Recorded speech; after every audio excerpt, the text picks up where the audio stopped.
The only way really to understand Brexit is as the outcome of a civil war within capitalism.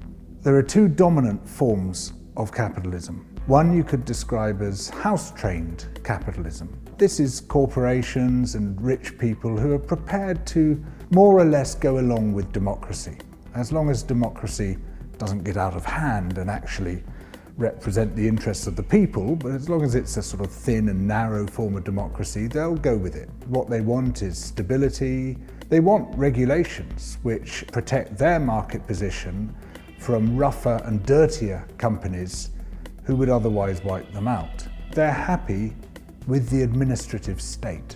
And then there's another faction who could be described as capitalism's warlords.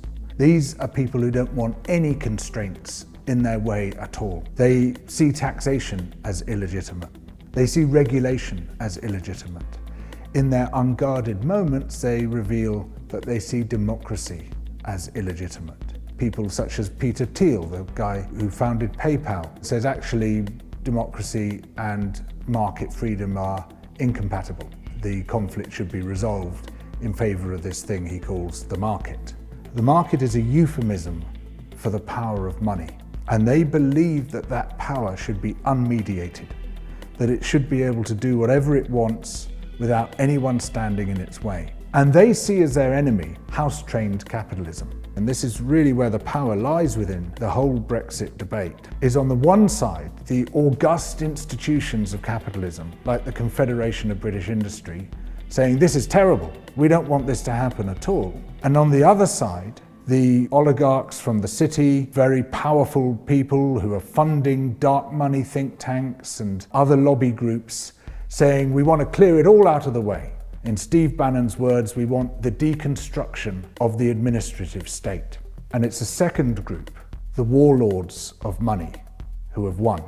Everyone from American billionaires to Russian oligarchs poured money into the Leave campaign. What they see the UK as a beachhead within the richest and most powerful nations. It's all very well capturing Chile, as they did with the Pinochet coup, which overthrew the democratically elected government and installed a dictatorship there in the 1970s, or capturing Indonesia, as they did with Suharto's coup in the 1960s. But capturing a country like the UK, without the need for a military coup, well, that's a much bigger prize. A country which has a permanent seat on the UN Security Council, a country with enormous financial and international clout. And if you can turn that into a country which dances to the tune of warlord capitalism, rather than of house-trained capitalism, well, that is a fantastic victory. The way Brexit was pitched to us was that it was all about foreigners and Europe and culture wars, trying to establish ourselves as an independent nation. And this view of what Brexit was about was fronted up by people like Nigel Farage. That's just a smokescreen. Farage and his ilk are just tools of something much bigger and much deeper than they are. But unfortunately, this smokescreen is all that the media has chosen to see.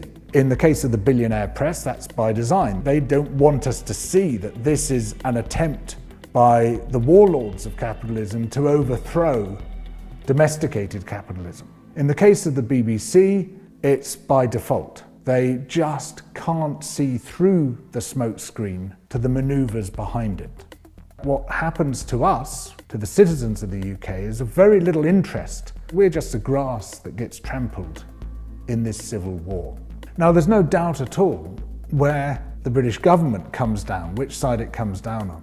There was this extraordinary moment, a moment which no one would ever have expected to see, of the leader of the Conservative Party, Boris Johnson, saying, "Fuck business." He was talking about house-trained business. He is effectively being put into power by warlord capitalism, by the people who want to do away with the administrative state. And that's his role. That's the role of his government, it's the role of the whole number 10 apparatus, it's the role of his cabinet. And when people thought that the sacking of Dominic Cummings would bring an end to that idea, they were completely deluded.